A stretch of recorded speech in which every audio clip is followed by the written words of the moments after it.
In this video, we're going to examine the sources of tax law. Since the world of tax is dynamic and we can't possibly cover everything in the course, it's important to understand the sources of tax law should you be required to investigate a tax matter in the future. As I've said time and time again, taxes are inherently a political matter. As it turns out, this is only partially true. Most experts categorize the sources of tax law into three buckets. Number one, legislative or statutory. Number two, administrative. And number three, judicial. Statutory tax law is the most likely candidate for being politically motivated, as it comes from the construction of statutes or laws. In the U.S., these laws are generally written and certainly enacted by the legislative branch of government. Federally, that's the U.S. Congress. Congress writes the tax law under powers provided by the 16th Amendment to the Constitution, and these laws become part of the bigger U.S. federal code.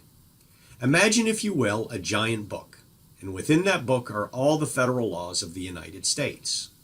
Within a chapter, known as Title 26, are the internal revenue laws of the U.S., which are commonly referred to as the Internal Revenue Code. Within the Internal Revenue Code are unique sections that prescribe tax law. Often overlooked, but clearly part of the statutory framework of tax law, are the numerous tax treaties between the U.S. and other countries.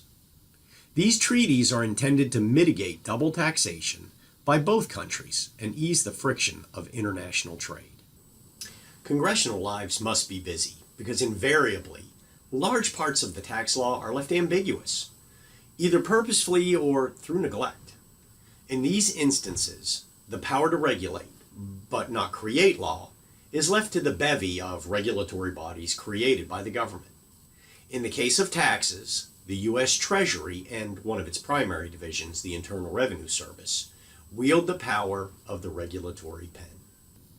The purpose of tax regulations and rulings is not to override existing law, but rather to interpret and provide guidance as needed.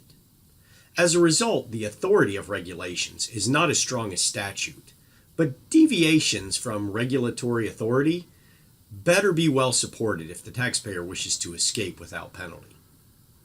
As an example, Congress has written laws that provide for certain inflation adjustments each year.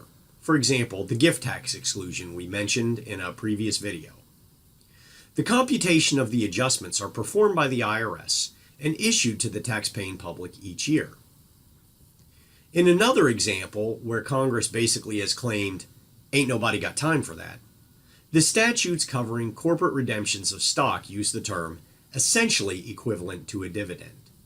But Congress failed to actually define what that meant. As a result, the Treasury Department and the IRS are left to pick up the baton and piece together a definition so that taxpayers can gain a better understanding of exactly what the phrase means and plan accordingly.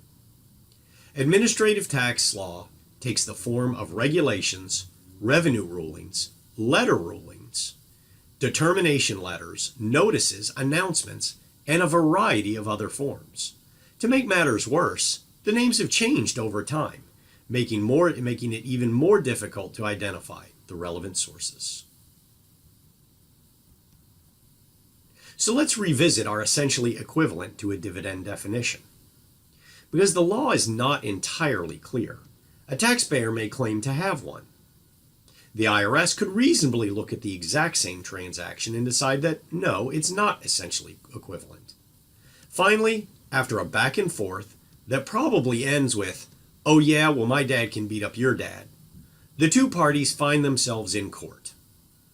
In the United States, the court's job with respect to tax issues is to adjudicate the matter and determine which party's definition of essentially equivalent to a dividend is correct.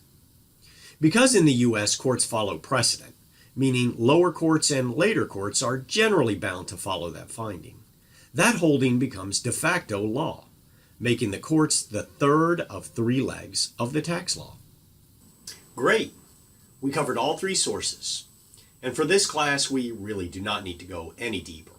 But know that we have just scratched the surface.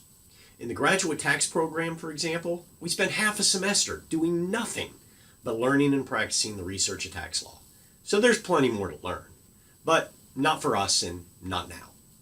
This brings us to the end of Video T1D on the sources of tax law and concludes the video series based on Chapter 1 of the textbook. Our next video starts Chapter 2 and examines, dare I say it, a good tax. Thanks for watching.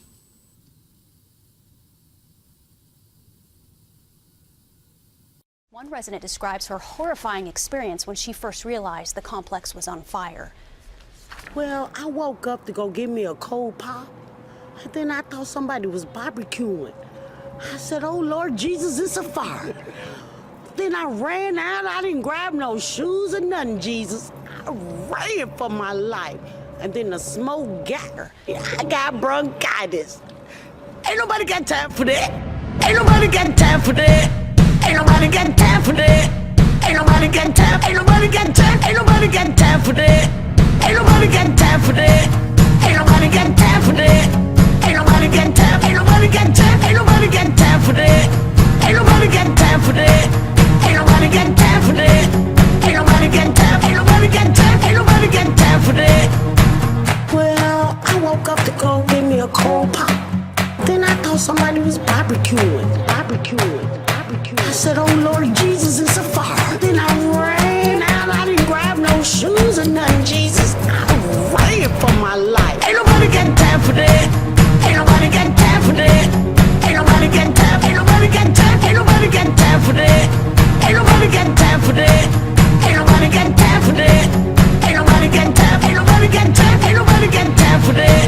I said, oh Lord Jesus, it's a fire. I said, oh Lord Jesus, it's a fire. I said, oh Lord Jesus, it's a fire. Jesus, Jesus, Jesus, it's a fire. Oh Lord Jesus, it's a fire. I said, oh Lord Jesus, it's a fire. I said, oh Lord Jesus, it's a fire. Jesus, Jesus, Jesus, Jesus, Jesus, Jesus. Ain't nobody got time for that. Ain't nobody got time for that. Ain't nobody got time. Ain't nobody got time. Ain't nobody got time.